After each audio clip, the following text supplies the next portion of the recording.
I know that some in our audience know the finer points of hockey. The Chris Johnston Show. We are your friends. The biggest stories, bringing you inside the game. What did you hear? The Chris Johnston Show. What is going on? Here's Chris with your host, Julian McKenzie. Part of the game.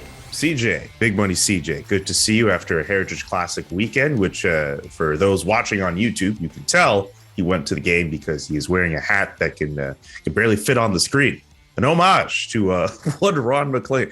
This is so ridiculous. Look at this. Why did he wear it that way? Why did sure. I don't know how he kept this up so high. Like, I mean, I don't think Ron has that big of a head, but like the way he was just holding it was so weird. He definitely doesn't have a big head. So I don't know what that was all about, man. But I mean, it was cold out there. I got to say, like, I was lucky because I was in the press box, the football press box, which is completely indoors, and those on the broadcast were wearing many more layers than me and out in the cold. So maybe he had something else under there heating his head. I'm not sure what it was. I don't know if you have like head warmers or something like that. I don't know. Look, he had a different tax bracket than me. Maybe he has some kind of way to warm his head top. I don't know. How was the game for you, man? How did you enjoy it? It was awesome. It was mostly Leafs fans even though it's a Sabres home game, being on the Canadian side of the border. Even the fact Leaf fans haven't had the ability to go to a game as much lately. So they might leave disappointed because of the result of the game, but like I look at it more from the atmosphere. I probably walked into the stadium maybe 3-4 hours even before puck drop. Like there's full on tailgate going on. Great vibe. Just felt, honestly, I go back to this, it just felt a little bit like normal for a day, which was nice. And I will tip my hat, my now properly placed hat, to those that braved the elements for that long. Because as I say, I was cold walking 15 minutes from the car to the stadium. So I can't imagine what it was like being out there for 6 or 7 hours like some people were. And knock on wood, in both of our necks of the woods, maybe that might have been one of the more final colder days of the year until spring comes, because we're about a week or two away from the first day of spring, and also a week away from another day that we'll get to and that we'll definitely prepare for as well, the NHL trade deadline. Also, with the game that you were at on Sunday, of course, the Leafs were losers in that one against the Sabres, but one Auston Matthews decided to cross-check Rasmus Dahlin in the neck. And it's enough for him to have a hearing scheduled for today, this being a Monday. Very likely that we'll hear a decision on him, I guess, sometime after this podcast is done. Also possible other things could happen, but we'll try to get on this as best as we can here. I'm just curious, what did you think of the cross-check on Rasmus Dahlin, which essentially kind of took over some of the other storylines in that game? Well, very out of character. Auston Matthews, I believe the worst he's finished in his career of his 5 full NHL seasons before this one is 8th in Lady Bing voting for most gentlemanly players. Someone who's barely received penalty minutes, frankly, given how many games he's played, and certainly hasn't, to my memory, come close to crossing the line. I wonder if some of this, and it's not to excuse the action. The action's obvious, right? He's engaged in a battle and the cross-check comes high. I'm willing to guess, given that long history, that was not intentional, but you are responsible for your stick in the sport. And so, if you hit someone in the neck or head area with a cross-check like that, there's going to be likely some punishment coming. But, when we dig sort of a layer below that, a stat's been kind of floating around in Toronto recently. The NHL keeps a penalties drawn stat, and Austin's only drawn 8 penalties this season, despite the year he has, despite how much the puck is on his stick. And I just wonder if there's maybe a little frustration there from him because, Dahlin did initiate that play kind of for no reason other than the fact, of course, defensemen are caught to protect their net. But it wasn't like Matthews was digging in at the goalie or anything, and he gets cross-checked into the post. And I think he just took matters into his own hands and it went too far. So this will be a hotly debated one, I'm sure. And I'm curious kind of where the conversation spins out of it. Once the Department of Player Safety makes a ruling on Matthews, is Is he being protected enough? And not just him, maybe a lot of stars in the game. This came up a few times, of course, with Connor McDavid taking cross checks over the years and not always having penalties called, including in that series last year against Winnipeg. I don't believe there was a penalty called against McDavid. And so, I think this will quickly turn into sort of a larger discussion once we learn exactly what Matthews' fate is. Siege, any predictions on what that fate could be? It wasn't an in-person hearing as far as I know. So no, it's a telephone hearing, so it has to be 5 games or less. By the way things work in the collective bargaining agreement. I really don't know. There's a Gabriel Landeskog cross-check from 2017 on Matthew Tkachuk. I think it got him 4-game suspension. I kind of assumed someone who's literally, like, as I say, he's got no history almost of tripping people in a game, which is a normal thing that happens, let alone crossing the line to this degree. I do assume there'll be some leniency applied, but there's also a standard. And so, anywhere, I guess, from 2 to 4 games, given the Landeskog example, I guess will be fair. It's a tough job that player safety does, but I do an even worse job guessing what they're going to do. Because a lot of plays aren't similar. There's different dynamics at play, and then obviously, one thing they're going to do on Monday as we're recording this is have a hearing where, both sides present evidence in terms of what they were thinking, or maybe something that had happened in the game, and maybe there's something in there that either drops it down or makes it go higher. And so, it looks like to me it'll be a couple games, and that's one more roadblock in Auston's pursuit of 60 goals, because he's well on pace for that now. But if he misses more games, he already missed 3 games earlier this year after wrist surgery. So he's not going to. 79 was his previous, the best he could get to. It's going to be 78, 77, 76 now. It's a little tougher even to score 60. Before the cross check even happened, would we say we were both in agreement that Auston could hit 60 this year? Because I said that. I went on Twitter and I said that. Oh, I mean, it's still, like, I would still not bet against him. Like, he's got 38 goals in his last 39 games. And he doesn't have a lot of cheapies in there. It's not like he's gotten incredibly lucky. So, I do think that 60 is on his radar. He would have scored 60 last year in a full season. And even potentially the year before that. I think he had 47 when the year was stopped. Probably wouldn't have got to 60, but definitely would have got to 50 the first pandemic season. So, yeah, it's a tough go though with missing more games. Anyway, I still say he's going to find a way to get 60. Like, it'll be interesting to see how this plays out when he's able to get back. I mean, he's just kind of on another level right now. He's been very dialed in, and I would expect, if nothing else, this will just continue to push him to keep shooting for those dreams. I mean, that's what all goal scorers got to do, right? Ovechkin only has 160 goal season, as great as he's been. I mean, Ovi's story is he was the best goal scorer, but obviously longevity. But he only got to 61. Steven Stamkos got to 60 once early in his career. Mm-hmm. It's a huge number, and even as great as Auston Matthews has been, there's no guarantee he'll have a chance as good as this one in coming years. So I think he's going to push for it. Okay, back to the cross check for a second, because I'm with you on the fact that I have a tough time trying to determine how many games that type of gesture warrants. Like, I've seen people say, hey, that should be a couple of games. I've seen people suggest that shouldn't be warranted. That shouldn't be worth any game suspension. Like, I always joke that with player safety suspensions, there's like this giant wheel in their office, and a suspension happens and they just spin it. And then wherever the wheel lands on, they say, okay, cool. It's 3 games. We're going to get 3 games. Like, it wouldn't surprise me if, like, Auston got like 1 game or like 2 games for this, right? And I know, and as you've mentioned, he doesn't have a prior history. Like, it's tough. I have no clue. We really know is that he'll like he's not going to get around 5 games or anything like that. He could easily just get fined, right? I mean, look, he could get 5 games. I mean, he could, I guess. That's the maximum allowable. Like, most people in their first suspension don't get that much. I mean, suspensions ramp up over time. But it's also a dangerous play. Like, I'm not trying to shield away from that. It's hard for me to guess. Honestly, I don't know how they view that exactly. How they weigh all those. It's sort of like you have multiple weighting systems here. It's like, so someone who like literally has no history of any problem, kind of a situation where you can understand him being upset and defending himself, and it's probably a mistake. So those are three things maybe that weigh on Austin's side of it. But then the other side is that's a pretty forceful, cross check to a dangerous area of an opponent's head, and that's puts that player at risk of injury.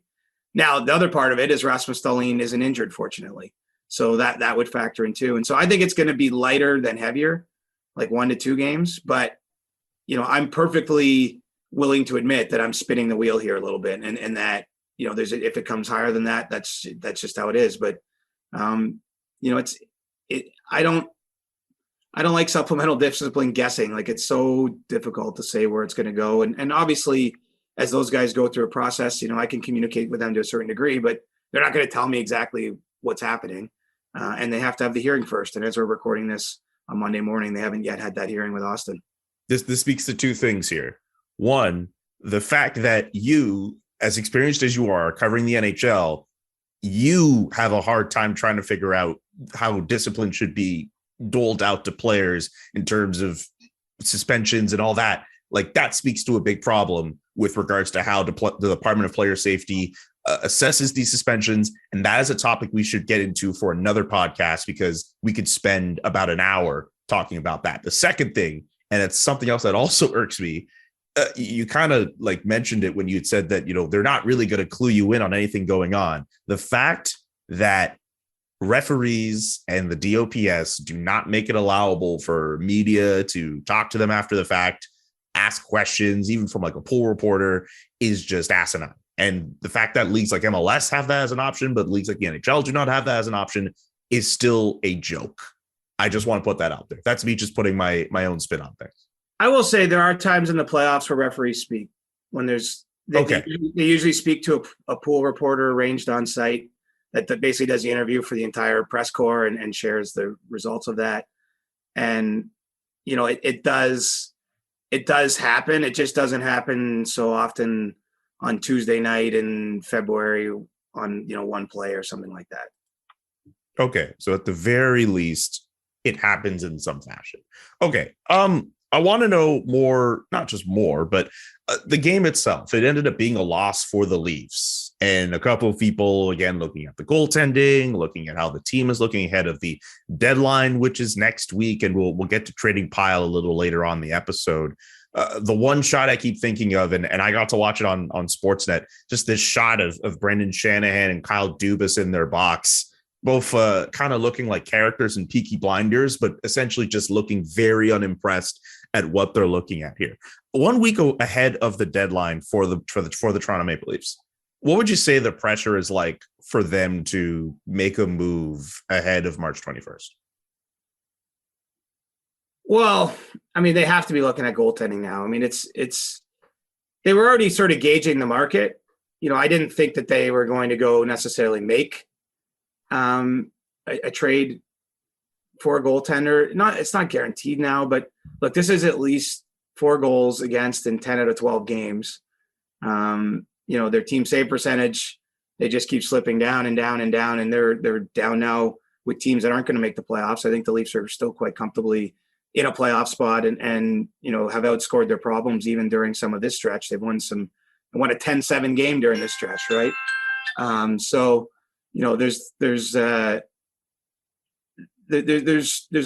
think that they've tried to leave it alone as long as they can. Now they have to see what's out there. And they have checked on Marc-Andre Fleury. We've talked about that a little bit. It's not clear that Fleury would want to come to Toronto. I'm not sure anything's been put in front of him either, right? Like, you're kind of dancing in the gray zone here, where obviously Marc-Andre Fleury and his agent, Alan Walsh, the agent provocateur on this very network, have heard the rumors, are probably aware, at least from an arm's length, of some of these discussions. But I don't think it's anything like the Leafs have a trade on the table and Marc-Andre Fleury just has to sign off on it. But I'm not sure that Toronto would be his number one destination. I think the Leafs would be interested in someone like Braden Holtby potentially, just given his lower cap hit, $2 million, what he's done over his career.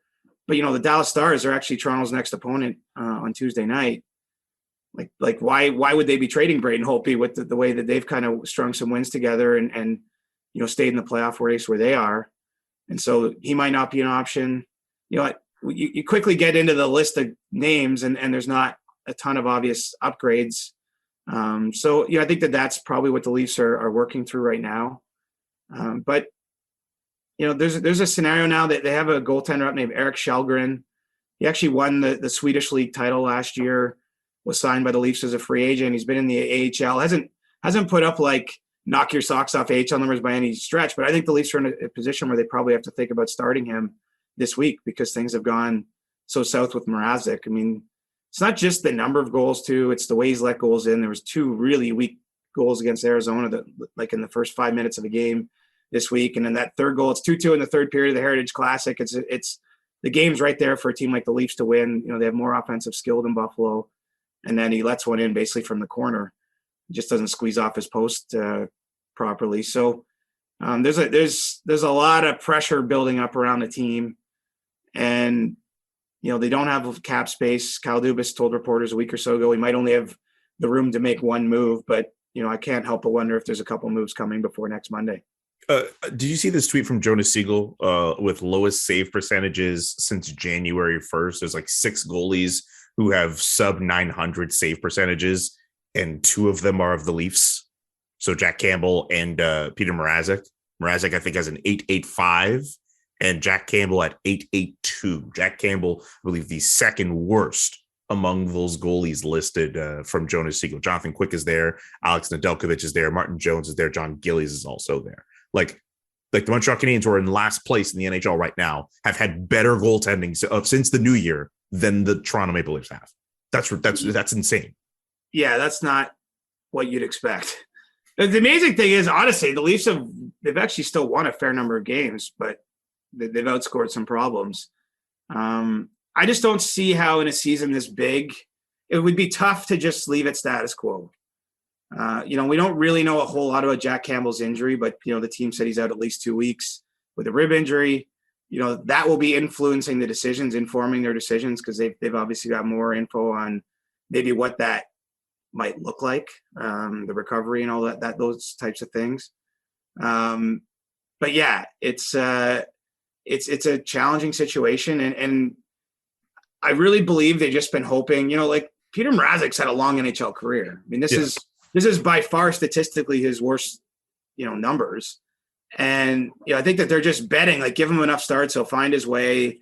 This will pass. Jack Campbell had an unreal first half of the season.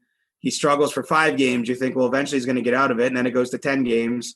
And so this has just been sliding away from them. And, in some ways it feels like a worst case scenario because everything went so well for half a season. And then it's just like it's the bottom's fallen out.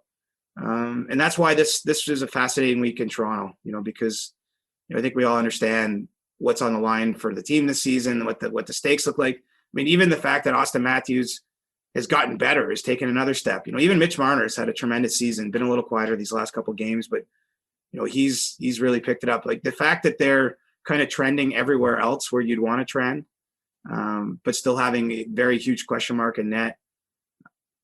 Man, I can't even imagine the feeling inside that sort of Leafs management room with just a week left to the deadline. Oh, I bet I can't even imagine what people are thinking at TSN Trade Center a week ahead of the deadline with what the Leafs could do and all these other teams, right? Like I know you talked about the intros you guys were preparing last week. So we're too busy getting the llamas ready and Oh, whoa. We got llamas coming? No, I just remember that once upon a time. I mean, look, they haven't included me in their trade deadline plans too much, other than I very much know what my role is on that day. It's not like there's a lot of talking to that needs to be happened, but any of the sideline stuff, I don't really know about what's going to happen, but we're probably blowing up balloons already. We only got a week to make this thing into a carnival. Oh man. Can we just shout out the Buffalo Sabres one time because they dressed up as the Flint Tropics going into the Heritage Classic. They get the win on the Toronto Maple Leafs. And I think that also comes a couple of days after they get the win over the Vegas Golden Knights, which I want to get to really quickly. But the Buffalo Sabres, a team that I think a lot of people thought they would be the absolute worst this year, they can say they got themselves some key wins at different points in this season. And that includes wins over a Golden Knights team with their former franchise player and now the Leafs in an outdoor classic. Like, I mean, they're not going to make the playoffs by any stretch, but I just want to say for Sabres fans, They've been trying to punch above their weight class, and I think they deserve a little bit of a shout out. Well, I can tell you the mood around the Sabres is that there's a feeling that they think they're like starting to take a step. And like, Alex Tuch's been really good since he got healthy after that trade for Jack Eichel. Peyton Krebs scored a couple goals in the outdoor game. They have Owen Power coming and Jack Quinn. And I think that they're starting to feel like, hey, maybe this is finally going to trend in at least a positive direction. I know there's been so many false starts over the years. I'm sure some of the hardcore fans are like, I'll believe it when I see it. We've heard about prospects before. It hasn't often worked out well. But, I do think that you sense a little bit of a mojo growing among that group. Credit Craig Anderson. No one saw him still going at this age, and he played well in the Heritage Classic to get the win there. But, I do think they have to address goaltending at some point, probably for next season, what they're going to do. But, maybe this team is finally going to pull itself out of the mud. And, I think that would be long overdue because there's great fans down in there in Buffalo. They've continued to support them through a long, long, long drought, a long walk around the desert without any water. And they deserve something good to happen to them. In this case, since they're in Buffalo, maybe like it'd be closer to say they've walked around like the frozen tundra and there was no warmth in sight. Like the desert analogy works better for the Coyotes who are going through what they're going through. Maybe a little bit more cold in Western New York, but but still, you make a good point. They have walked around a desert for over a decade trying to be relevant. I think that's as much as I want to get through that Heritage Classic game, unless you had other opinions on the jerseys. I know a lot of people were really into the Aretnas concept with Toronto. I was like, this was okay, but the Sabres jersey I thought was even better than that. But definitely. Yeah. I didn't mind. I got to say though, in the building, and I was pretty high where the press box is, it literally just looked like a T on a blue jersey. Yeah. And it actually looked kind of cool.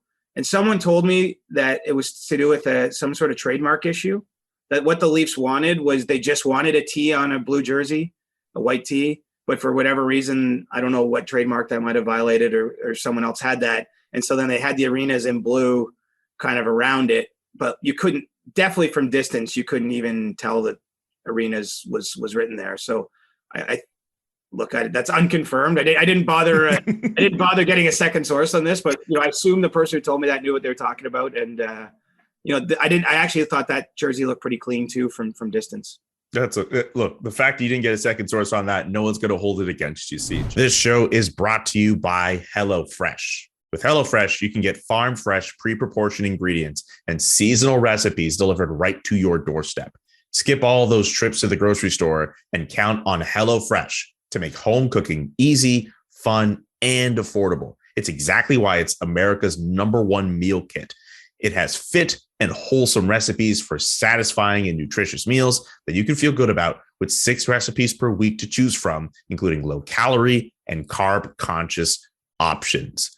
Again, just saving on those trips to the grocery store is a big plus. You can warm yourself from the inside out with limited time recipes inspired by cozy classics from around the world, like beef tenderloin and cheese fondue, or miso, sesame, shrimp, and bacon ramen. They have a lot of good stuff from HelloFresh, which again, saving on trips to go to the grocery store here. You should check out HelloFresh.com/Johnston16, and you can get up to 16 free meals and 3 free gifts. That sounds like a pretty good deal. HelloFresh.com/Johnston16. Gonna say that one last time here. HelloFresh.com/Johnston16 and use the code Johnston16 to get up to 16 free meals and 3 free gifts. That's from HelloFresh. For us to take an ad break here and talk about your balls. It's way more funny when Adam does these jokes. I don't know. Anyway, we're here to talk about the Ultra Premium Collection from Manscaped. If you're going to take care of your balls. Yeah, nope, still not funny. Anyway, it's actually not for your private part, so I don't even know why I'm even really bringing up your balls. But anyway, it's a leveled up hygiene routine with your favorite manly scent. An all-in-one skin and hair care kit for the everyday man and covers you from head to toe. Literally. Manscaped is trusted below the waist. Now trust them with the rest. Join the 4 million men worldwide who trust Manscaped by going to manscaped.com for 20% off free shipping with the code Chris 21. Also, you should write in the comment section that Chris should be doing some of these ads. But I'll tell you what, he's got some of these Manscaped products. I got some of these. Adam has some. I mean, of course, dude lives off Manscaped. Why do you think he has the nice, basement that he has with the studio? That's all Manscaped, baby. Chris21 is the promo code you got to use to take advantage of the the deal that they have. They'll take you 20% off, but also the Ultra Premium Collection, which will give you some stuff that'll help you groom yourself, not just with your balls, above the waist too. Chris21 at manscaped.com for 20% off plus free shipping. I did mention the Vegas Golden Knights, and they seem to be going through a tough time. They're clinging on to the second and final wild card spot in the Western Conference.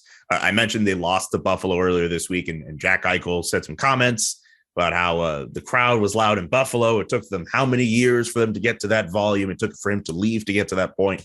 I know Adam kind of mentioned mentioned Jack Eichel and that whole saga on the SDP, and that went into a full uproar. We'll stay clear from that, but the Golden Knights are on a 4-game losing streak.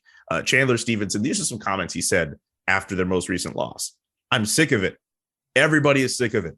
Everybody needs to dig deeper. Grab their nuts and work. Grab their nuts and work. That's what he said. The last few days, a lot of people are trying to tell us to go work. Chandler Stevenson saying this, Kim Kardashian saying everyone needs to get up off their ass and work. A lot of people telling us to work. But it looks as if the Vegas Golden Knights are definitely in need of that pep talk to go work. What do you think of the Vegas Golden Knights kind of falling further into the bottom of the standings? And what can they do ahead of the deadline? Well, they don't have a whole lot to do in terms of cap room, and obviously a lot of it hinges on what's going on with Mark Stone. We haven't heard a lot about Stone, but if he needs to be activated before the end of the regular season from long-term injured reserve, it would have to take players off the current roster just to make that happen. For the sake of debate, let's just say that he's not going to be back because I have no reason to believe he is before the end of the regular season. Robin Leonard's been out injured. This is a story of injuries, really. This team was incredibly injured to start the year, and found a way through it. Gets Jack Eichel back, and now I think they have 8 players out. Max Pacioretty went out in the last week. Robin Leonard was sent home from this road trip. I don't know that this is necessarily a deadline day fix. I think that they're trying to survive, trying to get healthy, trying to squeak in and hope that they're okay when they get there, that enough of these players can return. It feels a little like a star-crossed season for the Golden Knights to me. And by no stretch am I saying they're not going to still save something of it. Sometimes that's how it goes. Teams don't always win the Stanley Cup after having 130 points in a regular season. Usually you got to go through some shit, for lack of a better term. So they're going through some shit right now, as evidenced by that quote from Chandler Stevenson. And, it's not a case of, to me anyway, underperformance, or I think that they're in triage mode, and their lineup is not what their lineup could be. But the problem is there's no guarantee the lineup will ever get to be where it should be. That there's no guarantee everyone will be healthy and they can play and do it. So they're definitely in it. If I wonder about the goaltender. I've received no indication at this point that they're going to trade for one, but it would seem that they're one of the teams like Toronto that has high ambitions that might still be in the goalie market. But beyond that, I don't think there's a magic pill here. I think the magic pill is health. And all you really can do for that, of course, is the treatment they're doing, but have a little time pass. And so the group that's on the ice now has to find a way to get some wins to get those players back and give them a chance to save the season, because they're leaking a ton of oil. And I don't think there's very much management can do just because they have a pretty precarious cap situation. Any general thoughts on how Jack Eichel's fit with the Golden Knights? I know he's had goals in back-to-back games.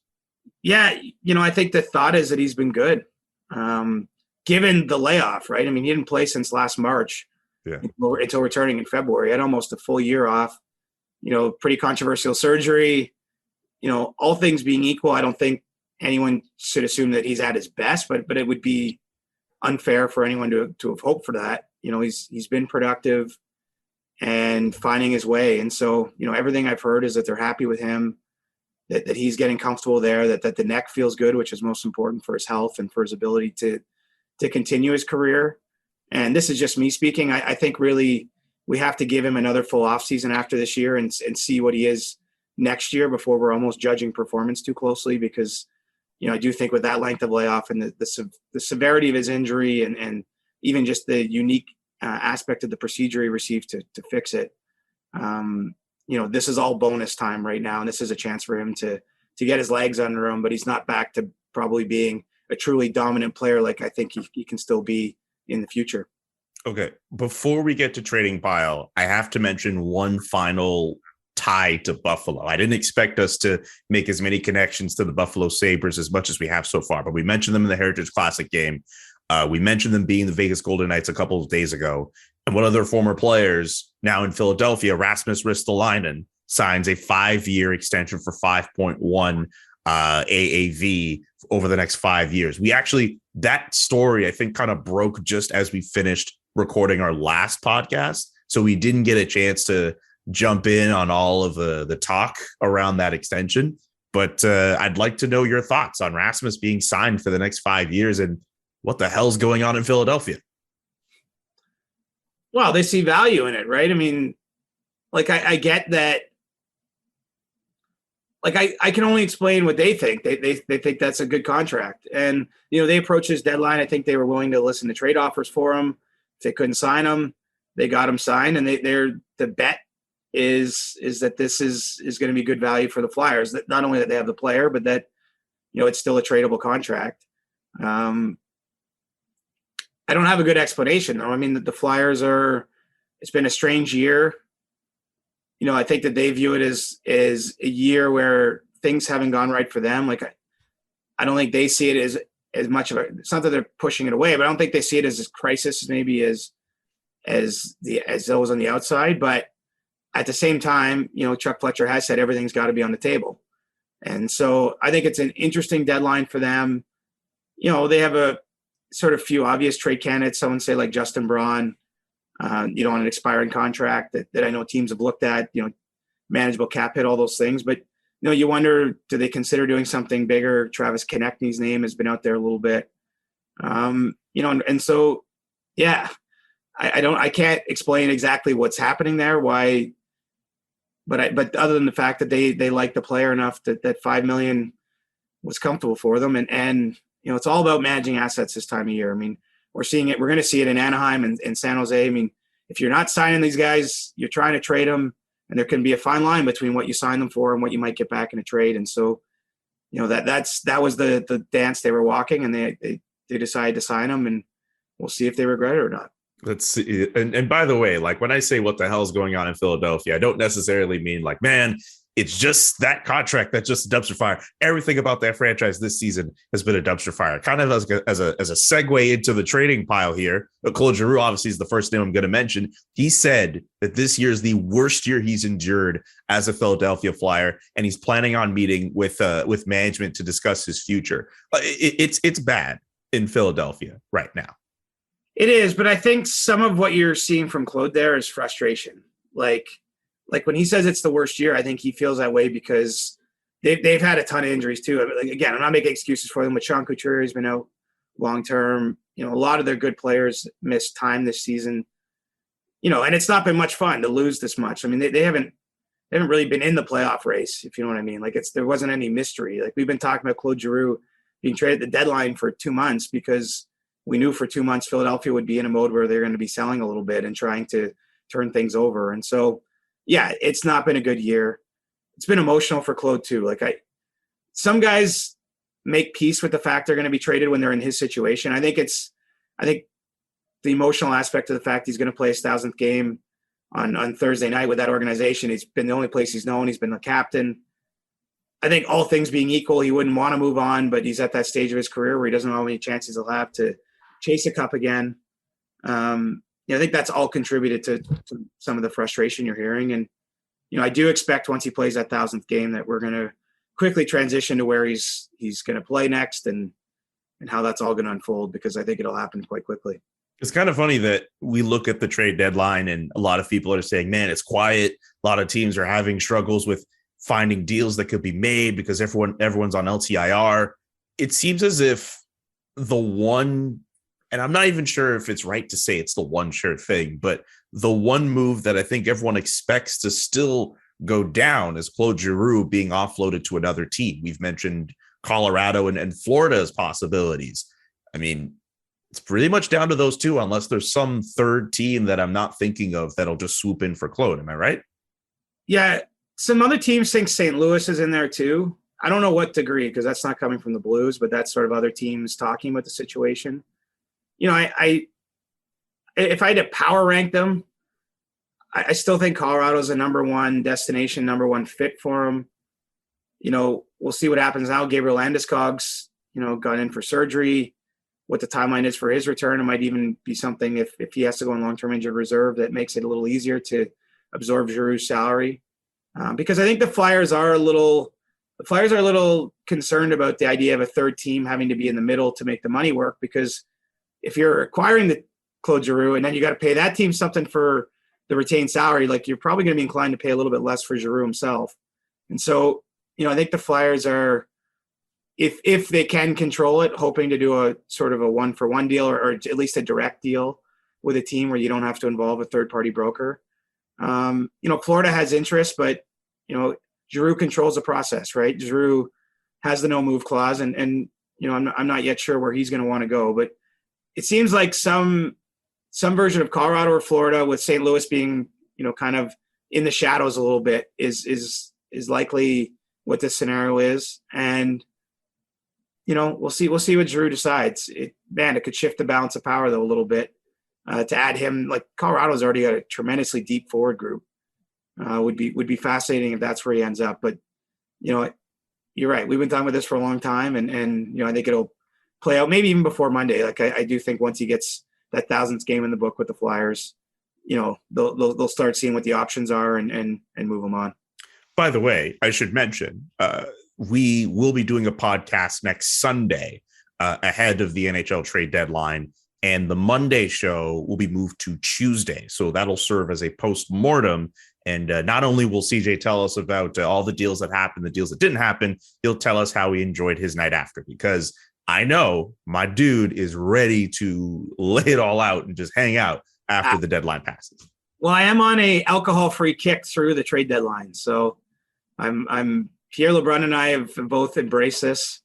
It's not to say we're going to go partying, but we're going to go have a nice glass of wine after the show. So I don't think it'll be so much of a hangover factor Tuesday, but it might be an exhaustion factor. I might be doing that show from the couch, like laying sideways. We'll have it be like the psychiatrist couch, and I'll just like empty my brain about everything that happened in the last few days. Tell me, CJ. Tell me all of your problems and everything you want to talk about as we go through the trade deadline. I've got my trusty notebook over here, so you can tell me everything you need to know. I'll save that impression for next Tuesday if we want to really go all in on that image. Anyway, Jacob Chychrun, who got hurt over the weekend. That's a defenseman who's been in some trade talks over the last little while, but yes, he did get hurt over the weekend. What's the latest on him? He's having an MRI Monday in Arizona, and they have to determine the severity of the injury. There's cautious optimism; it's not too serious, but obviously they won't know for sure until they get the medical picture and get an idea of what they're dealing with. And I would say that if it is serious, very very very unlikely that he's moved by next Monday's deadline. So they kind of have to wait and see what goes on there, but. That would be, I guess, a little bit of a blow for the Coyotes. I think they want to be pretty active, or as active as they can be at this deadline. Still very much open for business to take on other teams' contracts, which might help, spur some trade activity elsewhere in the league. And, Chychrun was a pretty big name out there that was still drawing interest. So, this is like James Duthie's worst nightmare is all the sort of compelling pieces, potentially being taken off the board. But, as I say, that there is hope that even though Jacob had to took a couple hits in that game against Boston on Saturday night, that he is that it's more precautionary than anything. But we'll probably know either late Monday or Tuesday what the results of that MRI were and how that impacts his availability or not.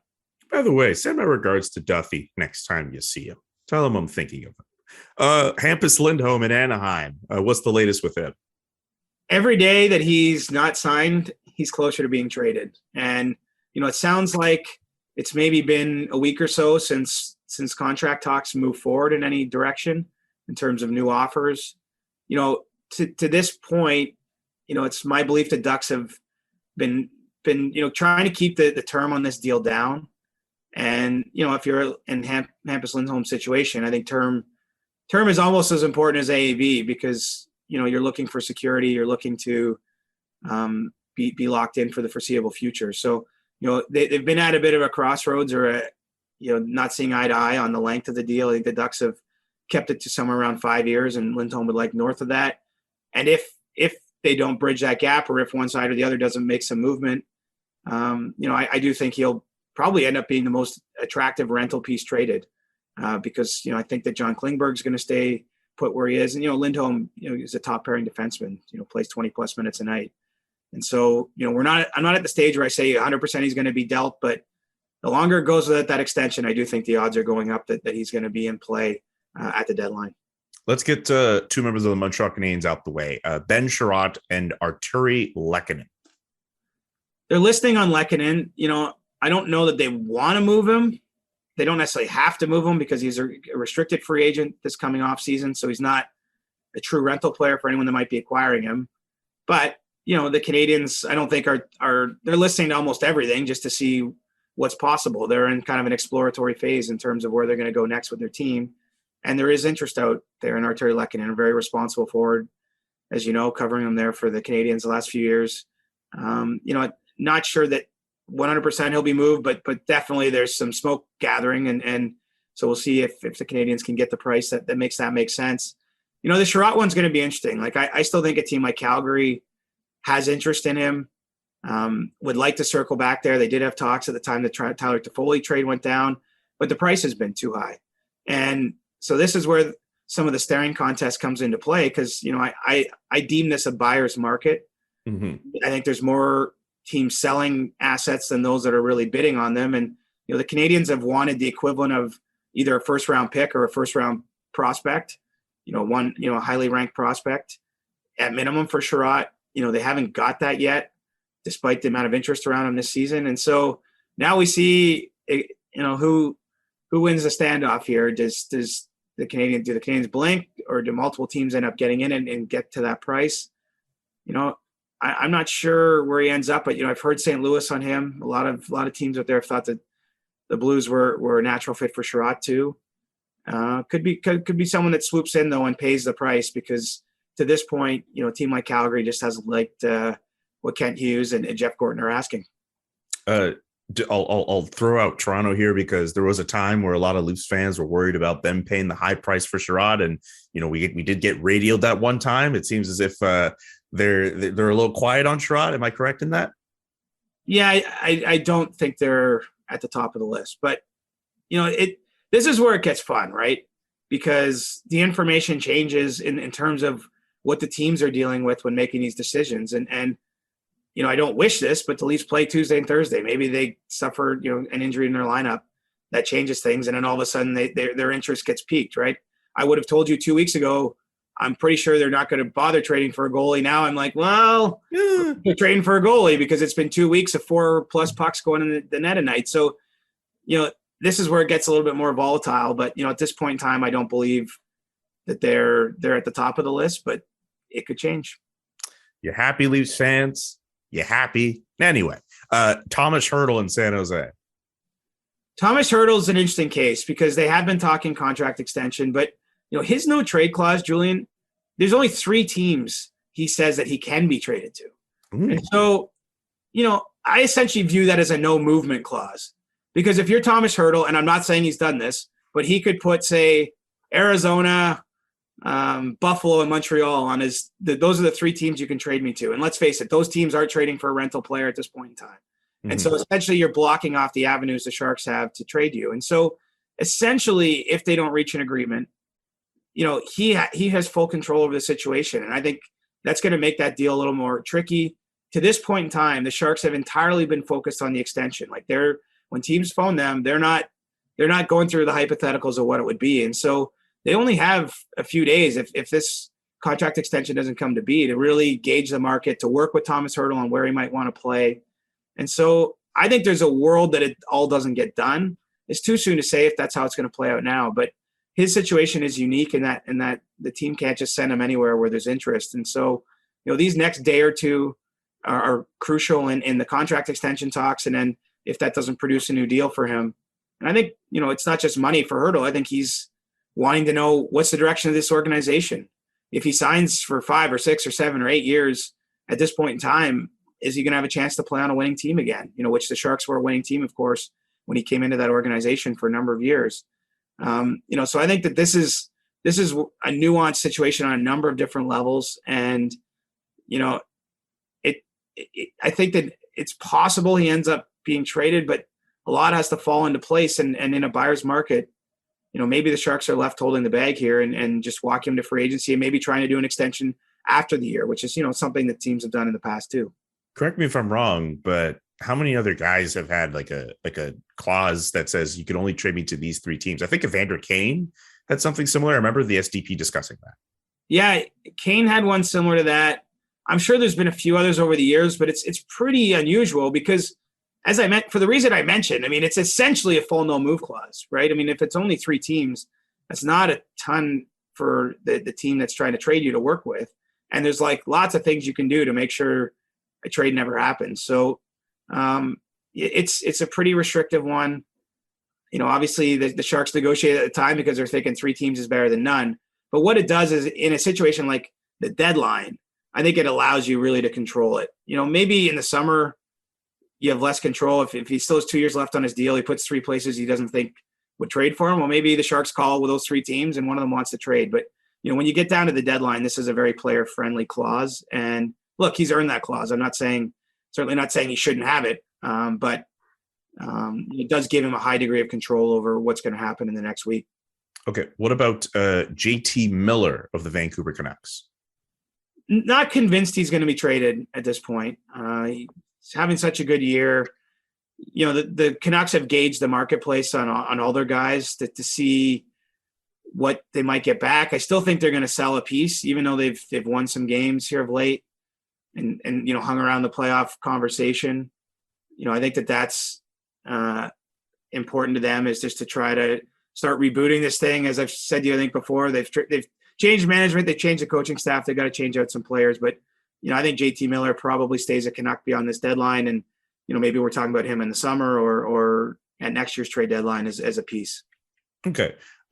Some pieces we've seen out there, notably in my market, guys like Ben Sherrod and Arturi Lekken have been thought to think, hey, they've been playing so well, they might warrant being traded for a first-round pick and other pieces. But I'm genuinely curious, in terms of teams who have first-round picks available, maybe this is a bit of me asking you for a prediction here, but how many of those teams do you really see as teams willing to dish out their first-round pick to get talent? Well, the Leafs, I think, would do it if they had to. Colorado doesn't have its first-round pick in this draft, but they might trade one in a future draft. I don't think it's – I'm trying to think of other teams. There's only a handful probably in play. And it's not the teams want to trade the first-round pick. They just understand, look, to get a lot of these top bigger name guys, the first-round pick is thought to be sort of the entry point, right? If you're trading Claude Giroux, you probably want a first. The Chicago Blackhawks want a first-round pick for Marc-Andre Fleury. The Canadians want a first-round pick or an equivalent first-round prospect. That's where the asterisk comes in here, Julian, is a lot of teams say first-round pick or sort of a prospect that's recently been picked in the first round. So that might be a way around it. But, those picks tend to be reasonably valuable. So I think we'll only see, I'd put the over-under. If it was more than 2, I'd be surprised that get moved between now and the deadline. I could be wrong, but I just get the sense that the absolute teams that are kind of all in, like the Leafs or the Panthers, and then the Avalanche, which doesn't have the 2022 first, those teams look at potentially dealing that pick. But I think more often than not, teams are holding on to it. And so that's where this buyer's market dynamic might come into play. It's just that, the sellers want those first round picks, and if there aren't that many there to be bought, they might have to accept some different forms of packages to make these deals come through. Finally, is there a name out there that we need to look out for that I didn't mention that I haven't mentioned in any of our trading piles, or maybe someone I mentioned in a previous one, but at least one I didn't mention today? Tough question. That is a tough question. I realize in hindsight. I don't think we've talked much about Nick Paul. Yes. I think Nick Paul is a player. The odds are going up that he's going to be moved. They've talked him and his camp with the Senators. Doesn't seem like it's heading in a positive direction as we're recording this right now. That can always change in a phone call, but it doesn't seem to be heading towards an agreement. He's someone I do know teams have had interest in, and I could see Ottawa moving on from. The Senators are an interesting team. Like Pierre Dorion came out and said last week, like, we're not getting any calls, but they have 6 unrestricted free agents. Nick Paul being one of them, but even guys like Chris Tierney, Zach Sanford, played on the Blues when they won a Stanley Cup. I mean, players, the kind of guys that you typically see moved at the deadline, players not with huge contracts that can fill a certain role on a team. And, it's Anton Forsberg, their goaltender. I don't know if the Senators are willing to move him, but he makes sense for teams looking for a goalie. So the fact that they've been quiet, I think, is indicative of the marketplace. But, I did hear over the weekend, since Pierre Dorion made those remarks, not from Pierre, but in general, that, that trade talk has started to pick up. And so I think the action is starting to swirl a little bit. And, maybe one of those names, I know it's not a massive name necessarily, but Nick Paul's had a nice season, and I think he's going to be in some degree of demand here unless something changes between him and the Senators on his contract. There is hope for March 21st for trade action to happen. The wise James Duthie did tell me, he's like, everyone gets freaked out when nothing happens. He's like, that's better for me. I get freaked out when all the trades start happening early because you're worried there's nothing left. But I mean, look, we know there's going to be trades. It's just the question is how many and how big and all that. But the fact there really hasn't been much trade action. You had the Leafs Coyotes deal. You had the Toffoli deal to Calgary. Other than that, there's been a few smaller trades that didn't really have NHL implications the last month. So, this volcano is gaining some pressure, and there's going to have to be some kind of explosion soon. Oof. Some kind of volcano. Okay. All right. I'll keep that in mind, Siege. People, it's Julian here with a message from Athletic Greens. Right now, it's time to reclaim your health and arm your immune system with convenient and daily nutrition, especially heading into the flu and cold season. Ugh, it's not a fun time. In just one scoop and a cup of water every day, that's it. That's literally it. That's amazing. No need for a million different other pills and supplements and all that extra stuff. Athletic Greens is it. To make it easy, Athletic Greens will give you a free 1-year supply of immune-supporting vitamin D and 5 free travel packs with your very first purchase. All you have to do, visit athleticgreens.com/Johnston. It's CJ's last name. How easy? It doesn't get any easier than that. athleticgreens.com/Johnston to take ownership over your health and pick up the ultimate daily nutritional insurance. Speaking of Siege, Ask CJ. It's time for Ask CJ to round up our Monday show. We take questions from you listening or watching to our podcast off of Twitter and off of Discord, which, by the way, our Discord at the SDPN Discord, it's lit. A lot of cool stuff happening over there. Go to sdpn.ca and you will find the link to join the Discord there. Let's start off with a question from Cujo31 fan on Twitter. Actually, you sort of kind of answered it earlier on in our podcast. Do you ever talk to refs as a reporter? Not really. A few guys I kind of gotten to know over the years, and so maybe like a bit of contact, but it's not a daily part of my job by any stretch or anything like that. So, again, though, there are times the league makes referees available, like just to be clear, for certain, for certain sorts of incidents that happen or controversial calls or non-calls, things like that. But no, it's not, there's a bit of a natural line there, and I understand why it's there. But the refs tend to stay in the same hotels as reporters who travel around the league. So certainly our paths cross, and it's always friendly. Like, I've never had a bad dealing with a referee or anything like that, but there's a little bit of a natural picket fence between us and them. Okay, this one from Nabil Karim TV. Hey, it's nice to get questions from illustrious people in media. Shout out Nabil Karim. Was working on Hockey Night in Canada online one of the highlights of your career? Yes, Nabil, it was, because I got to work with you, bud. I've looked online for this. I wish this existed still. So the backstory there is way back when I worked at the Canadian Press, which is a job I left in 2012. I started doing my first TV work somewhere around 2010, 2011, 2012. I don't know the exact time frame. And one of my first things I got to do is CBC had launched an online show. And it was basically a sort of styled in the way that That's Hockey styled, big stories around the league, breaking down certain teams, talking what's going on that way. And, Nabil and I were both young. Nabil, a young host. I was a young reporter. We would do that show, I think, a couple times a week. And that's where I first met Nabil. And obviously I somehow didn't hurt his career too much, but I'd love to find, even if we could just get a still of like young CJ and young Nabil and like what was admittedly not the nicest, fanciest studio on earth, cutting our teeth together. That would be great. But I've looked around, I can't find it. I don't know if Nabil has it anywhere. I'll have to reach out to him. But it's crazy that the things he's gone on and done. First working at TSN, then ESPN, just climbing the ranks. Now I see him courtside at NBA games. And I guess I haven't done so badly either. Yeah, I think you both have done pretty well. And yes, I would love to see that photo of you two cutting your teeth as a young, established media men. This next one from Mr. Bruin on Twitter. What's up with the Bruins at the deadline? Tough to say. They seem to be in a little bit of everything. I think that they're more likely to get a defenseman and a forward, although probably in a perfect world, they'd like one of each. But like a lot of teams, the cap will come into play and whether they can make all that work. But the Bruins have, they've kind of lurking in the weeds a little bit because, everyone's given the Florida Panthers love and for good reason in the Atlantic Division.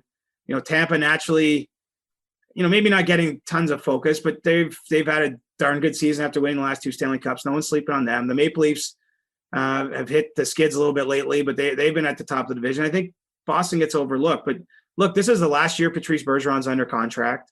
He's having an amazing year. Like there's no question he can continue to play and be a contributor, but he's got to decide if he wants to play beyond the season.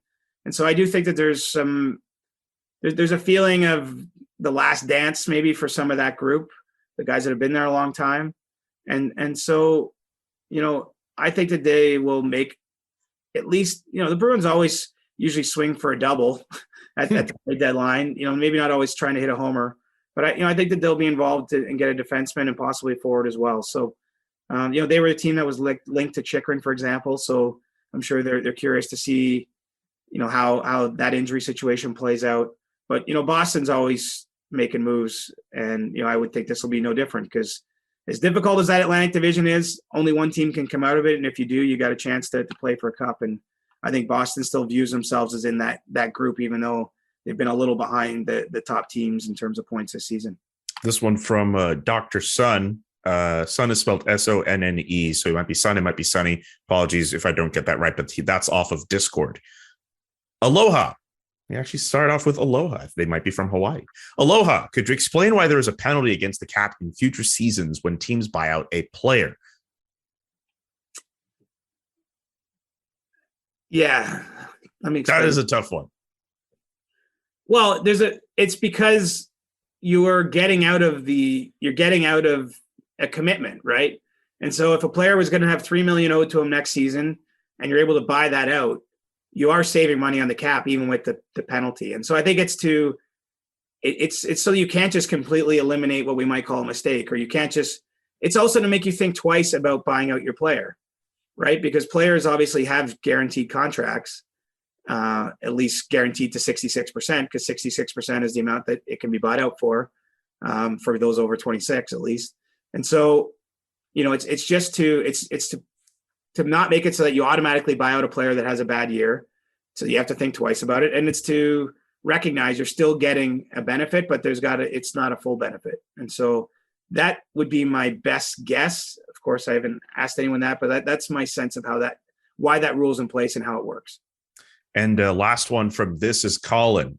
Going back to the coffee discussion, CJ, are you a French press, drip, pour over coffee person, dark roast, blonde roast, espresso, or are you a Timmy's, McDonald's, whatever is available person? I'm kind of all of the above. I mean, jeez. In the sense that if you give me coffee, as long as it's black, like I don't want sugar or anything in it, but like as long as like I will take coffee in all forms. I tend to like wine in all forms, more or less. I mean, there's some limits to that, but like in general, I like beer in most forms. So I will say I'm not that picky about the things that I like, but generally I like to have like whole beans, grind them, and then run them through a nice coffee maker. I don't do French press myself, but again, if I came to your house, Julian, and you made me a French press coffee, I would be thrilled that you did that. So, okay. But I have to be honest, I don't usually go to Timmy's, as you might have seen during this. I've been drinking from the Bucks this morning. Wow. Yeah. So it takes a swing. it was a late night getting back from Hamilton last night. And so I had a lazier morning, just got a quick coffee and before taping the pod here this morning. But yeah, I'm not that picky, but I generally avoid Tim Hortons unless I have no options. I got to say, a big thing happened this year in my hometown of Cobourg, Ontario. Yes. We got a Starbucks.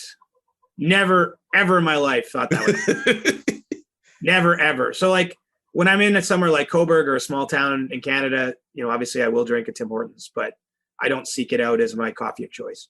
Interesting. I'm I've transitioned over from Tim Hortons to McCafe stuff myself. So I understand the feeling, but also if I could just brew something from home, I'll just do that, I guess. But again, I only have coffee so often. I haven't done much of this lately because of lockdowns and things being open, but I really like being in a nice cafe with a really nice coffee. I love that feeling, especially when obviously if I'm in no hurry to do something or if I'm with a great friend, that to me is like a little slice of heaven. I really appreciate my coffee in the morning in particular. Oh, that sounds like such a wholesome activity. The way you describe it just makes it seem so wholesome, CJ. I know, but I haven't been doing it. It actually just triggered something in my mind. It's I want to get back to doing that now that things are open here. But everything was closed for so long, and it's winter anyway. I haven't met a buddy and had a coffee and just caught up too long. Hey, spring is very close. Around the same time as the deadline. It's the same day, if I recall correctly. I'm not a weather presenter anymore. I don't remember. But still, spring is coming. Yeah, March snow is going to go away. In Ontario, there spring's here, trade deadlines here, and they removed the mask mandates in Ontario. So things are moving towards more normal. Do you still have your vaccine passport mandate? Because in Quebec, it's gone. No, that lifted March 1st. So, okay. I got vaccinated and I have a vaccine passport, but I no longer need to show it to enter an establishment. Yeah. As of Saturday in Quebec, that was the case too, where I walked into the Bell Center and they didn't check it. And it was just like a weird, I thought I had missed a step, but yeah, things are starting to change yet again. And with that brings an end to Ask CJ, and that brings an end to the Monday edition of the Chris Johnston Show. Siege, it's always a pleasure to do these shows with you, buddy. We have another one coming on Thursday. We've got one coming on Sunday. And 3 then next podcast Tuesday. Week, buddy. First time ever. Are you one of those people that think that Sunday's the end of the week and not the beginning? Because I consider this still a 2 podcast week, and the next week would be 3. No, I go Monday through Sunday. I don't know if that's technically correct, but that's how my brain works. Okay, because I'm Sunday through Saturday essentially, but it's interesting to see how we're wired. So depending on how your brain is wired, you may view this as a 3 podcast week. Some may view this. I'm calling it a 3 podcast week, man. That's okay. That's however you want to characterize it. We will be doing a podcast next Sunday as a little trade deadline primer ahead of the big day. No show on the Monday. It'll be on the Tuesday, serving as a postmortem after the trade deadline. So no show next Monday. It'll be on Tuesday, but we will be back on Thursday with a brand new episode of the Chris Johnston Show. We'll have stick taps then too, and other fun stuff. Hey, maybe a trade will happen or some other signing or some other big move will take place in between that time. Also, check out some of the other shows of the SDPN, like Agent Provocateur, Noxie and Cax, and that other one with the three dudes. They seem pretty cool. I think the three dudes. What's the name? I don't know what the name of it is. The Jesse Blake podcast. Yo, the Jesse Blake show. That's exactly what it's called. The Jesse Blake Show. It's the show where they talk about his failings as a GM on Twitch. Yeah, I think that's what it is. I think so. For that, and with that, for CJ, I'm Julian saying so long and peace. We'll talk to you on Thursday. You say potato, I say potato. The Chris Johnston Show. Inside the game, twice a week. Follow Chris on Twitter @ReporterChris. And follow Julian McKenzie @JK McKenzie.